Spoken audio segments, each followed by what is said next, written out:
C'est le moment pour nous d'ouvrir la Bible et de pouvoir laisser Dieu parler encore à nos cœurs, au-delà d'un homme, au-delà d'une personne. C'est le Seigneur que nous voulons écouter, c'est Dieu que nous voulons considérer comme celui qui est notre directeur, comme celui qui est notre enseignant, comme celui qui est notre Père, qui va nous éduquer, nous instruire et nous amener à maturité et à grandir dans ses voies et dans son salut et dans son plan. Dimanche dernier, j'ai pris le temps de partager avec l'auditoire présent, dimanche matin, le fait que c'est nécessaire pour chacun d'entre nous, qui que nous soyons, qu'on soit baptisé d'eau par immersion ou pas, ça concerne tout le monde, que nous soyons de ceux et de celles qui approfondissons. Vous avez même remarqué que des fois, dans les faits de société, on nous demande, et c'est de plus en plus précieux avec les fake news qu'il peut y avoir, d'approfondir, de savoir quelle est l'origine de cette image, de savoir quelle est l'origine de cette information, et de ne pas tout gober, comme on lui disait à une époque, mais de savoir si c'est authentique, si c'est vrai, si c'est bien un fait réel, et si ce n'est pas un montage via l'IA ou via Photoshop ou je ne sais quoi d'autre, on a besoin d'être de ceux et de celles qui sont animés de cette intelligence, c'est-à-dire de cette capacité à vouloir considérer que ce qui est important, c'est la source de toute chose. Et ce dimanche dernier, j'ai partagé le fait que oui, il est important d'approfondir et d'approfondir la parole de Dieu et de faire en sorte que aussi notre vie soit une vie de profondeur. Que notre foi ne soit pas superficielle, que notre piété ne soit pas superficielle. Je ne vais pas réitérer ce qui a été dit dimanche dernier, mais je veux être quelque part un peu dans la continuité. Puisque, en terminant le message dimanche dernier, j'ai fait mention d'un fait de société qui a pris une ampleur incroyable en quelques années. J'ai mentionné, entre autres, le tatouage. Et je dis que, il n'est pas bon de pouvoir dire « Oh, c'est pas bien, c'est bien », mais de pouvoir chercher, en tant que chrétien, d'approfondir et de se poser la question « Mais quel est le regard de Dieu ?» sur le corps humain, sur cette enveloppe que Dieu m'a accordée, qu'il vous a accordée. Je ne dois pas en aucune manière négliger cette enveloppe, par manque d'hygiène, des fois, ou par une addiction, par ailleurs, ou même des fois c'est un phénomène malheureusement douloureux en se scarifiant, ou en agissant par d'autres choses sur ce corps. Dieu nous a donné une enveloppe. Et si peut-être quand vous recevez un courrier, surtout si c'est des impôts, vous prenez l'enveloppe et vous la déchirez vite. Non, Dieu ne veut pas que nous déchirions cette enveloppe. Dieu ne veut pas que nous abîmions cette enveloppe. Et je vous avais invité dimanche dernier à être de ceux qui prenons le temps d'approfondir. Et ne disons pas simplement « Ah mais Dieu n'en parle pas, donc on fait comme on veut » ou « Il y a juste ce verset, mais le contexte ne nous amène pas à dire que ceci, cela. » Non. Et j'ai pris le temps. Alors, j'ose employer ce mot ce matin, mais comprenez dans quel esprit je le dis. Je me suis amusé tout au long de la semaine à relever dans la parole de Dieu toutes les parties du corps humain qui y sont mentionnées, et qui apporte un enseignement, une instruction. Je ne vais pas m'arrêter longuement sur chacun de ces membres, de ces parties du corps, mais quelque part, il y a là pour chacun d'entre nous une instruction, un enseignement. Et au travers du corps dont la Bible nous parle, il est fait mention aussi d'une compréhension, un enseignement, une instruction quant à notre vie spirituelle, quant à notre marche avec Dieu, quant à notre développement, notre croissance et le projet que Dieu a pour chacun d'entre nous. Alors ma difficulté, ça a été de trouver un texte quand même de référence pour vous parler de cela, et je vais ensuite, avec la grâce de Dieu, développer ces différents points. Alors, ce que j'ai retenu dans ma réflexion, dans ma méditation, dans ce temps de lecture, de relecture, de recherche aussi, via une concordance de tous ces nombreux versets dans la Bible, j'ai retenu un fait, et je vous invite à le lire dans 1 Corinthiens au chapitre 10. 1 Corinthiens chapitre 10, verset 31. Voici que j'ai été amené à me dire que oui, quelque part, si nous approfondissons, si nous voulons coller le plus près possible à la vérité, si nous ne voulons pas bafouer, négliger ce que Dieu nous a confié, si nous ne voulons pas être superficiels et bien d'autres choses, quelque part c'est parce qu'il y a ce profond désir en nous de glorifier Dieu. Et l'apôtre Paul, même par rapport à des faits de société, par rapport à des problématiques internes à l'Église, culturelles, sociologiques, on pourrait dire, va dire ceci dans 1 Corinthiens 10, 31, « Soit donc que vous mangiez, soit que vous buviez, soit que vous fassiez quelque autre chose, faites tout pour la gloire de Dieu. Ne soyez en scandale ni aux Grecs, ni aux Juifs, ni à l'Église de Dieu.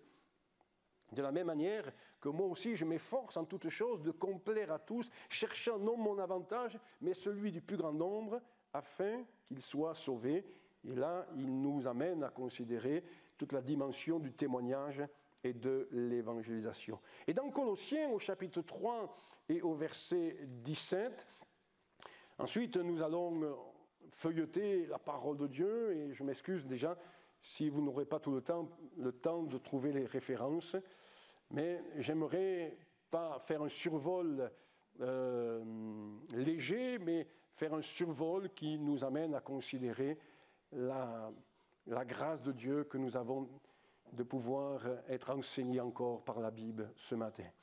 Colossiens 3, verset 17, il nous est dit « Et quoi que vous fassiez en parole ou en œuvre » Colossiens 3, 17, « Et quoi que vous fassiez en parole ou en œuvre, faites tout au nom du Seigneur Jésus, en rendant par lui des actions de grâce à Dieu le Père. » Et au verset 23, « Tout ce que vous faites, faites-le de bon cœur, comme pour le Seigneur et non pour des hommes. » Et personnellement, je pense que quand il est écrit « comme pour des hommes », ce n'est pas simplement pour les autres, mais c'est aussi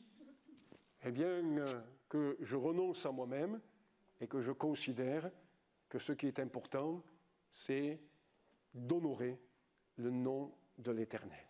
D'honorer d'une manière ou d'une autre le nom de Dieu, ce que nous pouvons dire ou ce que nous pouvons faire. Pour vous, lecteurs de la Bible, et pour vous qui découvrez la parole de Dieu, il y a dans le premier chapitre du prophète Ésaïe un descriptif de la société, de l'humanité, de notre monde, bien sûr, à l'époque, mais quelque part, quand on le lit aujourd'hui, on se dit, ça colle encore à notre siècle. Ça colle encore à notre monde aujourd'hui, puisqu'il est dit dans ce chapitre, et au verset 5 et 6, il est dit ceci, « La tête entière est malade, et tout le cœur est souffrant, de la plante du pied jusqu'à la tête, rien n'est en bon état, ce ne sont que blessures, contusions et plaies vives qui n'ont été ni pansées, ni bandées, ni adoucies par l'huile, et votre pays est dévasté, etc., etc. » Et donc, quand Dieu fait un descriptif des problèmes et de l'état de péché dans le monde, il fait un parallèle avec le corps. Et il dit, de la plante du pied jusqu'à la tête, rien n'est en bon état. Mais gloire à Dieu, Et c'est là tout le message de l'Évangile. Gloire à Dieu, si le corps, eh bien, si notre être entier, corps, âme et esprit, était bien malade, bien abîmé par le péché, par l'iniquité, peut-être par des passions, par des vices, parce que tout est lié dans notre corps, eh bien, gloire à Dieu, Jésus est venu pour restaurer. Jésus est venu pour relever, Jésus est venu pour guérir, et vous savez que le verbe qui est utilisé dans le Nouveau Testament, dans l'Évangile, pour parler de guérison et de salut, est le même verbe. Et gloire à Dieu, parce que Jésus est celui qui veut apporter la guérison, il veut apporter le salut, il veut apporter une restauration, il veut apporter un relèvement. Jésus est venu pour nous restaurer pleinement de la tête jusqu'aux pieds, ou des pieds jusqu'à la tête. Peut-être vous ne savez pas où je veux en venir, j'espère que moi oui. Et j'aimerais donc m'entretenir avec vous sur tout cela, tout ce qui contribue à l'épanouissement et à la bonne santé spirituelle de chacun d'entre nous au travers de ces parties du corps qui sont mentionnées dans la parole de Dieu. Nous en avons déjà deux qui sont mentionnés dans ce livre du prophète Ésaïe, les pieds et la tête. Un peu, on dirait bien, la base et la hauteur, le début et la fin. Et nous voulons laisser le Seigneur amener une pleine guérison, une pleine compréhension saine de tout ce qui est nécessaire pour notre marche, pour avancer, et pour que tout ce que nous faisions soit fait comme pour le Seigneur, soit fait pour la gloire de Dieu.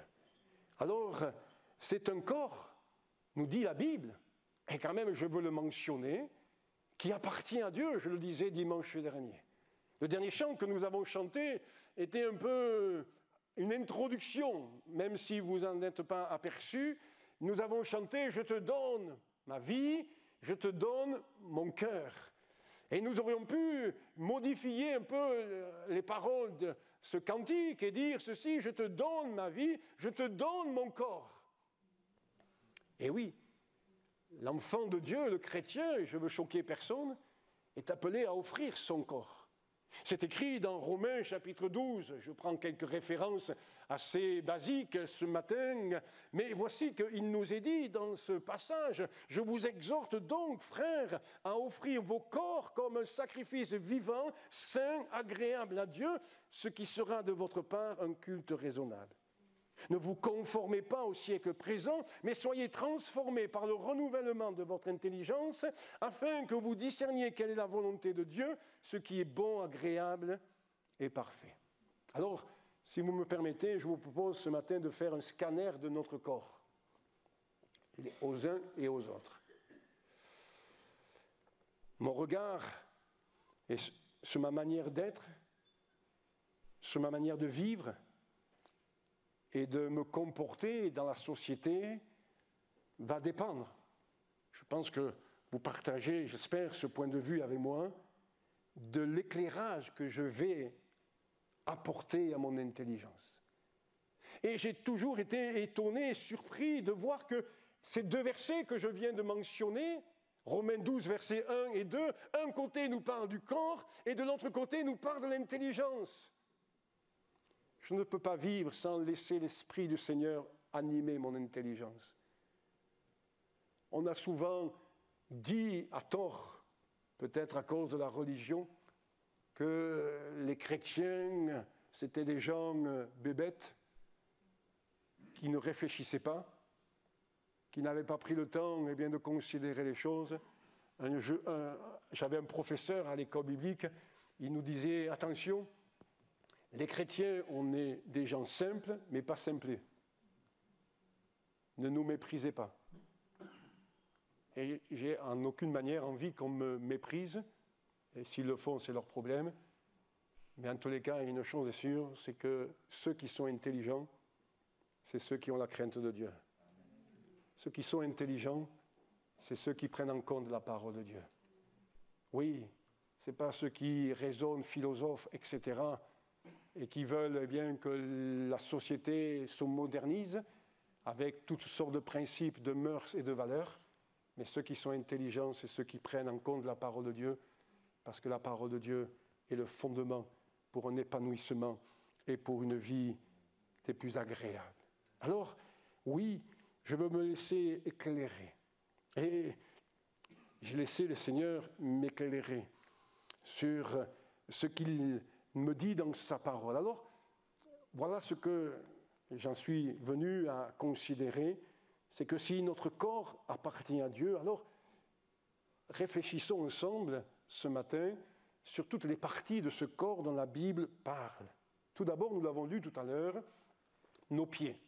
Bien sûr, il n'est pas question que je vous parle ce matin de pointures et de chaussures, même si la Bible parle que, eh bien, il est bon d'avoir à nos pieds le zèle que donne l'évangile de paix. Mais qu'en est-il de nos pieds?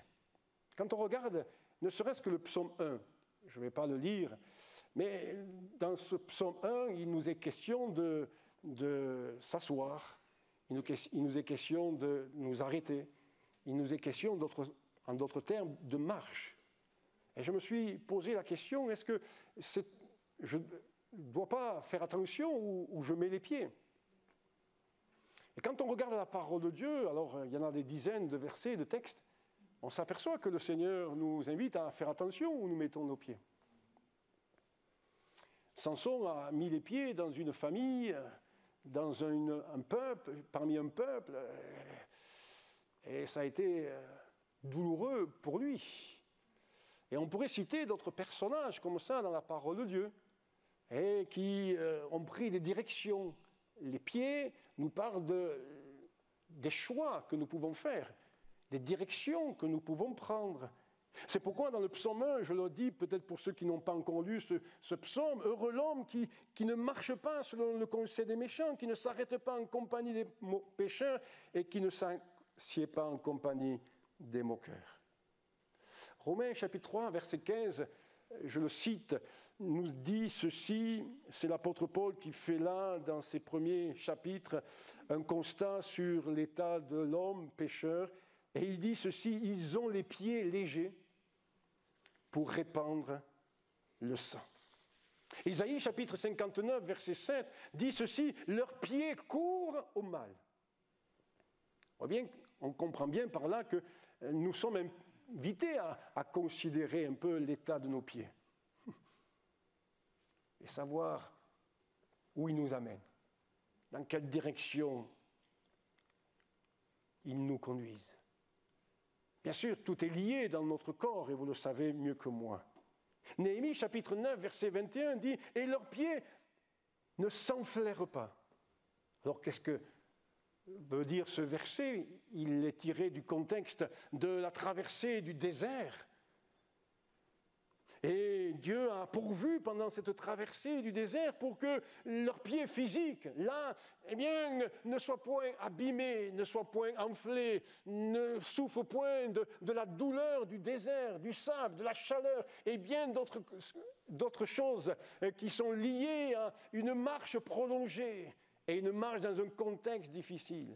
Oui, nous marchons dans un contexte difficile. Oui, nous marchons dans une société pécheresse. Oui, nous marchons dans des situations bien perverses. Mais Dieu veut nous aider à pouvoir avoir toujours ce bénéfice de sa grâce, ce bénéfice de son esprit et de sa parole. Oh, le psaume 122 dit ceci, le verset 2, « Nos pieds s'arrêtent dans tes portes. » Nos pieds s'arrêtent dans tes portes. Que Dieu fasse en sorte que nous ayons toujours envie de nous diriger dans la présence de Dieu, d'aller dans la présence de Dieu. Alors j'ai trouvé des versets que vous connaissez sans doute, mais je voudrais les réitérer, les redire ce matin pour nous encourager les uns et les autres. Dans 2 Samuel au chapitre 22, verset 34, mais c'est repris dans le psaume 18, même Habakkuk reprend ce texte. Il dit ceci, « Il rend, le Seigneur, mes pieds semblables à ceux des biches et il me place sur mes lieux élevés. » Voilà l'œuvre de Jésus. Il rend mes pieds semblables à ceux des biches et il me place sur mes lieux élevés. Ça ne veut pas dire que dès demain matin, on va commencer à vouloir escalader les rochers et autres. Non, non, non. Mais comprenons bien la dimension spirituelle derrière tout cela. Des pieds aptes à fuir le danger en s'élançant vers les hauteurs. C'est ce qui fait la force de la biche. C'est ce qui fait son agilité. C'est ce qui fait sa caractéristique. C'est qu'elle a la capacité, eh bien, de bondir et de s'élever. Elle est là agile par rapport à bien d'autres animaux. Ça serait plus compliqué pour un hippopotame ou je ne sais pas quoi d'autre. Mais voici que, eh bien, la biche, elle est là agile pour gravir les rochers, pour pouvoir s'élever pour fuir le danger, s'élever pour fuir, eh bien, comprenez bien les parallèles que je fais, le péché, le monde. Combien des fois il y a ce manque d'agilité, j'allais dire ce manque de réflexe, ce manque de force, ce manque d'envie. Alors on peut être dans le compromis, on peut eh bien, demeurer là, comme le dit le psaumeur, en compagnie, s'asseoir, s'arrêter. Des pieds aptes à fuir le danger. Le livre des Proverbes, et j'espère que vous le lisez au moins une fois par an, nous amène à veiller sur les endroits où nos pieds peuvent nous entraîner. Je vous invite à le lire régulièrement, ou peut-être à le relire, ou à le lire pour la première fois. Mais vous lirez dans ce livre des Proverbes combien il nous encourage à veiller sur les endroits où nos pieds peuvent nous entraîner. Il y a ce passage qui me revient à l'esprit, où il nous est dit, quelque part, je le paraphrase et je le modernise dans le sens que je l'emploie avec des mots d'aujourd'hui, il est dit, voilà, si dans cet endroit tu sais qu'il y a un danger, alors n'y va pas. C'est tout simple. Mais vous lirez cela avec les mots de l'Ancien Testament, eh bien, oui, et nous ne voulons pas que nos pieds nous entraînent dans des endroits périlleux. Alors, comment ne pas citer Romains 10, verset 15, « Qui sont beaux les pieds de ceux qui annoncent la paix, de ceux qui annoncent de bonnes nouvelles. » Après les pieds, j'ai pensé à nos genoux. On va d'en bas jusqu'en haut. Alors, je vais essayer de ne pas être trop long. Mais le problème, c'est quand les genoux chancellent. Et je sais que certains ont des problèmes aux genoux. Hein. Je ne vais pas regarder qui, mais voilà. C'est douloureux quand on a des problèmes aux genoux. Enfin, c'est ce que vous m'avez fait part, vous qui en souffrez. Quand aussi les genoux manquent de souplesse, quand les genoux sont durs, quand l'articulation est dure. Et j'ai transposé les choses sur le plan spirituel. C'est compliqué quand on ne veut pas fléchir le genou. Quand on ne veut pas fléchir les genoux devant Dieu, quand on ne veut pas se repentir, s'humilier, reconnaître la Seigneurie de Jésus-Christ, de Dieu le Père. Le bien, c'est quand les genoux sont affermis, quand ils sont solides dans leur articulation. Éphésiens chapitre 3, verset 14, dit ceci, c'est Paul qui parle, il dit « Je fléchis les genoux devant le Père, de qui toute famille de la terre tire son nom. » Des genoux, j'allais dire, souples, pour s'humilier devant Dieu, pour se prosterner, pour adorer et pour le prier. Et je vous laisse méditer sur les genoux, on en parle des fois assez souvent dans les prédications, et je veux simplement énumérer certaines choses. Ce qui amènera le prophète Ésaïe à dire ceci au chapitre 35 de son livre, eh bien, affermissez les genoux qui chancellent.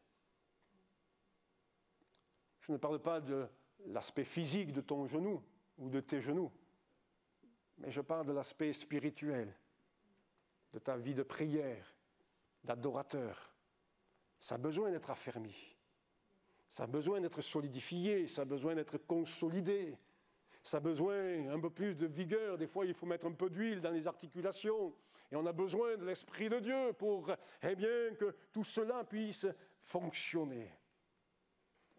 Alors, on continue ce descriptif, et puis j'ai commencé à réfléchir, mais vous pouvez librement, chez vous, j'espère, poursuivre la réflexion. C'est dans tous les cas le but de ce message, c'est de pouvoir simplement donner quelques pistes et de s'apercevoir que la Bible veut que nous soyons en bonne santé. Nos reins. Les reins nous parlent soit de faiblesse, quand ils sont fatigués, soit de solidité, selon leur état. Les reins nous parlent de force, nous parlent de courage quand ils sont animés par le Seigneur Jésus-Christ. Ézéchiel fera ce constat au chapitre 29 et au verset 7 de son livre. Il parle de reins immobiles. La parole de vie traduit ce verset de la manière suivante, de courage paralysé. Compliqué quand on a mal aux reins, hein? Là, je sais de quoi je vous parle. Les genoux, pas trop, mais les reins, je sais de quoi je vous parle. C'est dur de se mettre en mouvement. C'est dur d'être actif. C'est dur d'être à l'œuvre quand nos reins sont bloqués, sont paralysés. C'est pourquoi la Bible nous encourage à considérer les choses, bien sûr, d'une manière spirituelle, quand elle nous dit dans Luc au chapitre 12 que vos reins soient sains. Et puis, pour aller plus vite, dans Éphésiens au chapitre 6, vous avez ce descriptif qui nous amène à considérer que nous devons avoir une ceinture autour des reins. Et cette ceinture s'appelle la vérité. Et la vérité aujourd'hui de l'Évangile, elle est souvent bafouée, elle est souvent dénigrée, elle est souvent mise de côté. Et ça fait mal au cœur. Mal au cœur. J'ai vu une courte vidéo cet été d'un pasteur d'une grande église à Mulhouse, et je me suis réjoui de l'entendre, même si ce qu'il disait était très négatif. Je me suis réjoui de l'entendre parce qu'il n'a cessé en quelques minutes de dire « Je suis fatigué, je suis fatigué, je suis fatigué ». Fatigué de tous ces faux prophètes, disait-il. Fatigué de tout ce qui se dit, qui a hors de sens par rapport à la parole de Dieu. Oui, il y a de quoi être fatigué aujourd'hui. Quand, on met en avant des choses qui sont contraires à la parole de Dieu. Ça a de quoi être une source de fatigue. Oui, nous avons besoin d'avoir, pour ceinture à nos reins, la vérité. Au sujet de cette femme dont il est question dans le Proverbe 31, il nous est dit « Elle ceint de force ses reins ». Quelle grâce, que Dieu nous aide en cela. Et puis j'en viens à cette expression peut-être moins partagée, moins échangée, moins mémorisée, et pourtant c'est si précieux. La Bible nous parle de nos entrailles. La Bible nous parle de nos entrailles. Là, permettez-moi de dire de notre placenta, de ceux qui génèrent la vie, de ceux qui engendrent la vie. C'est un combat, même moi qui vous parle, de pouvoir rester dans la miséricorde, de pouvoir rester dans l'amour, de pouvoir rester dans le pardon, de pouvoir rester dans la compassion. Et nous avons besoin que nos entrailles soient animées par la parole de Dieu, par l'Esprit de Dieu. D'avoir, comme le dit plusieurs fois la parole de Dieu, des entrailles de miséricorde. Dans le livre des Proverbes, il y a un verset qui m'a fait froid dans le dos et froid dans le cœur. C'est au chapitre 12 et au verset 10. Il est dit ceci, « Les entrailles du méchant sont cruelles. » Les entrailles du méchant sont cruelles. Nous ne voulons pas être de ceux qui avortons, mais nous voulons être de ceux qui engendrons. Nous ne voulons pas être de ceux qui tuons, mais nous voulons être de ceux qui procurons la vie. C'est vrai, la vie vient de Jésus, mais nous voulons être de ceux et de celles qui avons ces entrailles Et nous voulons cultiver cet amour au plus profond de notre être, de notre cœur. Vous savez, quand la Bible parle des entrailles, c'est important de considérer bien, que c'est dans le sens hébraïque du terme. Parce qu'il y a une différence entre la profondeur dans le sens hébraïque et la profondeur dans la pensée grecque. Dans la pensée grecque, c'est le cœur qui est le siège des sentiments. Mais dans la pensée hébraïque, ce qui est le siège des sentiments, c'est les entrailles. Et je trouve que c'est plus approprié parce que, oui, il y a eu avant l'hébreu et après il y a eu le grec. Et c'est plus approprié parce que ça colle bien au message de la parole de Dieu. Oui, les entrailles, c'est ce qui procure la vie. C'est ce qui donne à une femme de donner naissance à un être. Avoir des entrailles de miséricorde. 1 Jean chapitre 3, verset 17 nous dit ceci, « Si quelqu'un possède les biens du monde, et je vous le souhaite, mais ce n'est pas mon cas, et que voyant son frère dans le besoin, il lui ferme ses entrailles, comment l'amour de Dieu demeure en lui. » On ne va pas parler par rapport aux besoins, on a des besoins, ou par rapport à des biens qu'on a, qu'on n'a pas. Ce n'est pas une question là que veut élever ou mettre en avant l'apôtre Jean, non. Mais il veut montrer que, ce qui est précieux, c'est ses entrailles de miséricorde. Et le psaume, quand vous lisez Jérémie, et là il faut lire tout Jérémie. Quand vous lisez le prophète Jérémie, alors vous allez percevoir que s'il y a bien un homme qui a eu des entrailles de miséricorde, c'est bien lui. C'est bien lui. Quel amour il a eu pour son peuple. Quel amour il a eu pour ses frères, ses sœurs. Quel amour il a eu pour le peuple d'Israël. Il a eu des entrailles de miséricorde. Repensez à cet homme et peut-être profiter de ce temps de vacances, si vous êtes en vacances, pour méditer cela. Après les entrailles, je voudrais simplement relever nos mains, mais les mains, on en parle souvent, et il y aurait beaucoup de versets à citer, mais je ne veux pas alourdir plus le message. Nous chantons souvent « Prends mes mains ». Nous tendons nos mains vers le Seigneur. La main nous parle de l'activité. Et une main en bonne santé, c'est une main qui œuvre pour la gloire de Dieu.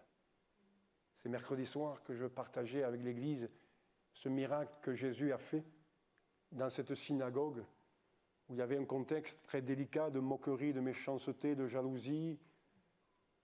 Et il nous est dit qu'il y avait là un homme à la main sèche. Mais Jésus est intervenu. Il n'a pas regardé à ce contexte difficile et Jésus a guéri la main de cet homme.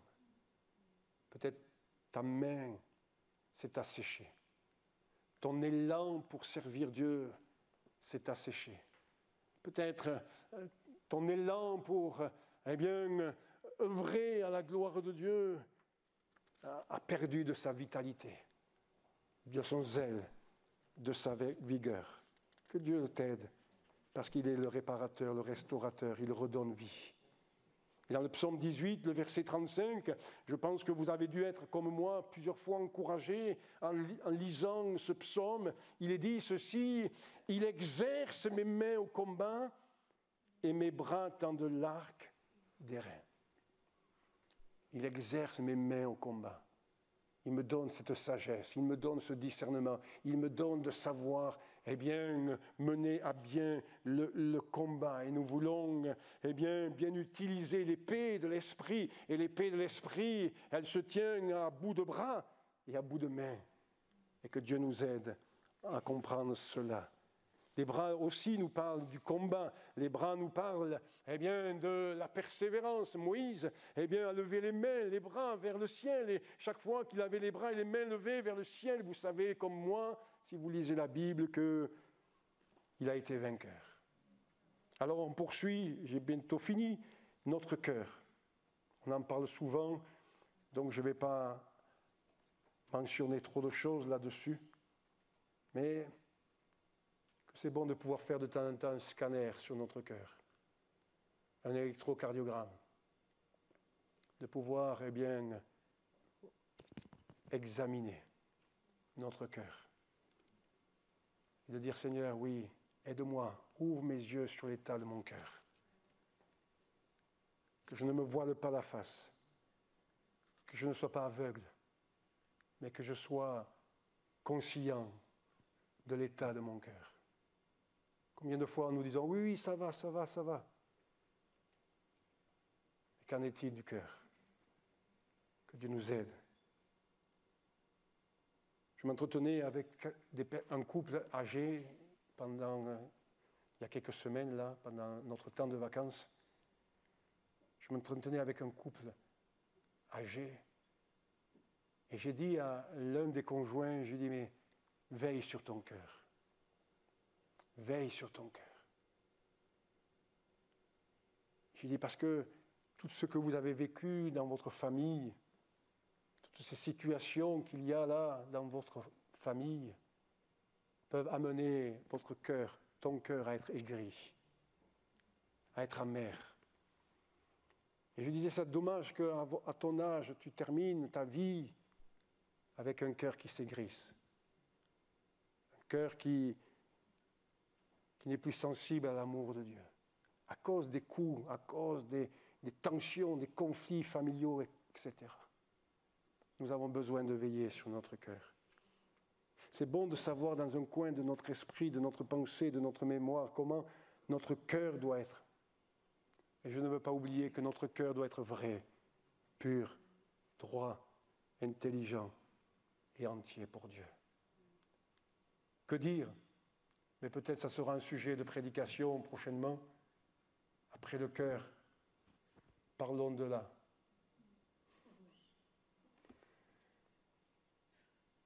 Si on commence à parler de la bouche, on y est jusqu'à la réunion de cet après-midi.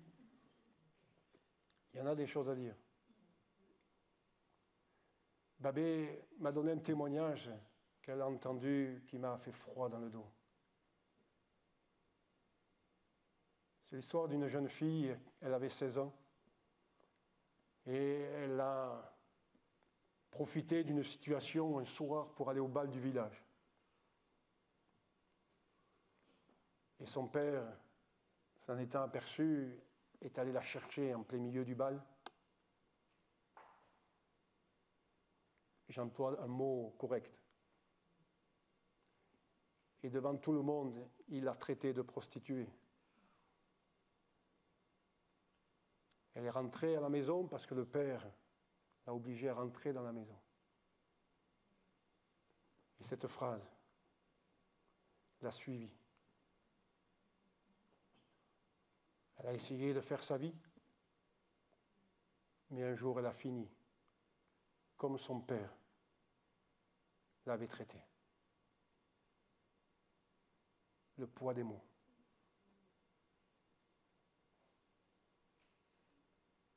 Combien nous avons rencontré, nous les pasteurs, puisqu'il y a un pasteur au milieu de nous aussi, je dis nous, combien nous avons rencontré d'hommes et de femmes qui ont pris de l'âge et qui pourtant ont été blessés. Et encore aujourd'hui, même dans l'Église de Jésus-Christ, même peut-être au milieu de nous, des hommes et des femmes, des jeunes, des enfants sont marqués par une parole déplacée. On est tous là au courant, et je suis sûr que vous avez discuté entre vous, de tous ces incendies qu'il y a dans le bassin méditerranéen. On a accompagné une sœur de l'église ce matin à l'église, et elle nous disait, vous avez vu les incendies en Espagne? Oui, on a vu. Jacques III nous dit quoi? Voyez comme un petit feu peut embraser une grande forêt. C'est des drames. Hein? C'est des drames. Hein? Et la langue aussi est un feu. Et je ne veux pas oublier cela. Ésaïe 50, verset 4, parce que je veux parler de ce possible, négatif, mais aussi de ce que Dieu est capable de faire. Et nous aimons Ésaïe 50, verset 4, qui nous dit ceci, « Le Seigneur m'a donné une langue exercée. pour que je sache soutenir par la parole celui qui est abattu. D'autres traductions disent une langue de disciple, une langue qui sait se discipliner, une langue qui sait se maîtriser, une langue qui sait être là, qui a appris, parce que l'exercice, c'est aussi l'apprentissage. Que Dieu nous aide de nos erreurs. Je dis non parce que, bien sûr, je me sens concerné par cela. Alors, allons plus loin, parce qu'après la bouche, il y a les oreilles. Des oreilles malades, ce sont des oreilles endurcies. Il n'y a pas que Paul qui n'y allait pas avec le dos de la cuillère. Il y a cet homme, Étienne, qui dans Actes au chapitre 7 et au verset 51 va dire ceci, « Homme au cou raide, incirconcis de cœur et d'oreille, vous vous opposez toujours au Saint-Esprit. » Alors que Dieu nous aide à avoir ces bonnes oreilles. Oui, nous les métropolitains, puisqu'il y a des Réunionnais au milieu de nous, on nous appelle les oreilles. Parce qu'ils ne comprenaient pas ce qu'on disait à l'époque. C'est ça, hein, les Réunionnais? Eh oui. Que nous ayons de bonnes oreilles. Des oreilles exercées. Des oreilles circoncises, nous dit la parole de Dieu. Je vous laisse méditer là-dessus. Des oreilles qui entendent ce que l'Esprit peut dire à l'Église, à chacun des enfants de Dieu. Ésaïe 50, verset 4, toujours, nous dit « Il éveille chaque matin, il éveille mon oreille pour que j'écoute comme écoute des disciples. » Chaque matin, il éveille mon oreille. Un jour, quelqu'un a dit ceci, Dieu nous a créés avec deux oreilles parce que c'est 2 fois plus important que ce qu'on peut dire avec une bouche. Après les oreilles, je mentionne 2 choses, mais j'en reparlerai, c'est nos yeux. Je faisais allusion dimanche dernier à Job qui a fait un pacte avec ses yeux. Job 31, 21. Il a fait un pacte avec ses yeux. Ce n'est pas évident aujourd'hui. Alors je ne sais pas si c'est politiquement correct ou pastoralement correct de dire ça, ce que je vais dire. Mais cette semaine, avec Babé, et les enfants et les petites filles, on est allé à la rivière. Et en arrivant à la rivière, on avait là 2 femmes topless. Oh, peut-être ce n'était pas diplomate ce que j'ai dit, mais j'ai fait une remarque en disant qu'on avait droit, même à la rivière, du striptease. Pas évident. On y va pour se rafraîchir, on y va pour passer un moment en famille. Dans un monde où il n'y a pas de pudeur, dans un monde d'impureté, de souillure, ce n'est pas évident. Des fois, je disais à ma femme, il faudrait que même on marche les yeux fermés. Et qu'on reste enfermé à la maison. Seigneur, aide-nous. Aide-nous à ce que nous voyons ne nous trouble pas l'esprit. Et je ne le dis pas parce qu'on a focalisé sur ce qui était visible. Mais vous êtes comme moi, ce que nous voyons, ça peut nous perturber. Ça peut nous troubler. Ça peut nous agacer. Et je ne dis pas simplement les choses comme cela, mais ça peut être ce qu'on voit à la télévision, ça peut être ce qu'on voit au cinéma, ça peut être ce qui peut se voir sur le lieu de travail. Et il y a bien des choses comme cela. Et nous avons besoin de vraiment que le Seigneur puisse continuer à nous aider à avoir non seulement un cœur pur, mais une vue pure. Nous avons besoin d'avoir une forme de rigueur visuelle pour ne pas voir toutes sortes de mal, d'impuretés qui pourraient souiller l'esprit et la pensée. En d'autres termes, je veux élargir la pensée, avoir une bonne vision. pas simplement par rapport à ce qui peut être vu dans ce monde, mais une bonne vision spirituelle, en d'autres termes, une bonne compréhension. J'ai médité, je reviendrai là-dessus prochainement au niveau de l'Église. J'en ai fait mention au mois de juillet, je crois, eh bien, de ce texte qui a inspiré ma prière et qui inspire encore ma prière ces jours-ci, où Jésus va dire ceci, eh bien, tu es pauvre, aveugle et nu.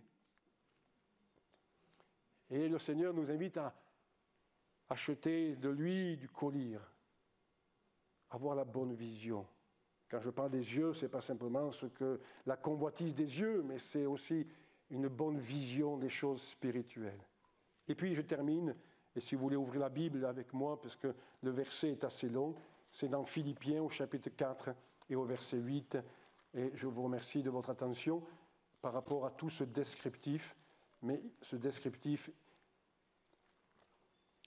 n'est pas exhaustif. Il est là simplement pour nous montrer que le Seigneur veut que nous puissions, allez, j'ose le dire, avoir un esprit saint dans un corps saint.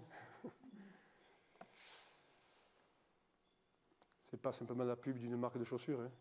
Ça vient de Hippocrate, je crois, qui disait ça. Qu'est-ce que j'ai dit? Philippiens. Et ça sera la conclusion. La conclusion, c'est notre pensée. On a lu tout à l'heure que de la tête jusqu'aux pieds, tout était malade. Mais je dis et je proclame ce matin que de la tête jusqu'aux pieds, Dieu donne une bonne santé. Dieu nous donne de la vitalité. Philippiens chapitre 4, verset 8, je pense que je ne vous apprends pas à découvrir ce texte. Au reste, frères, que tout ce qui est vrai, tout ce qui est honorable, tout ce qui est juste, tout ce qui est pur, tout ce qui est aimable, tout ce qui mérite l'approbation, ce qui est vertueux et digne de louange, soit l'objet de vos pensées. Amen. Que ce soit le cas, non seulement pour nos pieds, pour nos genoux, pour nos reins, pour nos mains, pour nos bras, pour nos cœurs, pour nos yeux, notre bouche, notre pensée, que tout notre être soit à son service, que tout notre être le glorifie, que tout notre être puisse élever le Seigneur en tout temps, en toutes circonstances et en toutes choses, pour sa gloire et pour notre épanouissement spirituel. Et même vous qui découvrez l'Évangile, sachez qu'il n'est pas question de prêcher une morale, de prêcher des mœurs. Il est tout simplement question de prêcher la vie, une vie parfaite, une vie pure, une vie épanouie, une vie heureuse. Et cette vie l'est lorsqu'on prend en compte Jésus dans sa vie et lorsqu'on prend en compte l'enseignement de Jésus. Il est bien que nous puissions prier, lui demandant de continuer à nous aider pour que son nom soit élevé dans ce monde et aussi dans l'Église et dans nos vies. Merci Jésus de vouloir nous donner une bonne santé, pas simplement physique mais spirituelle.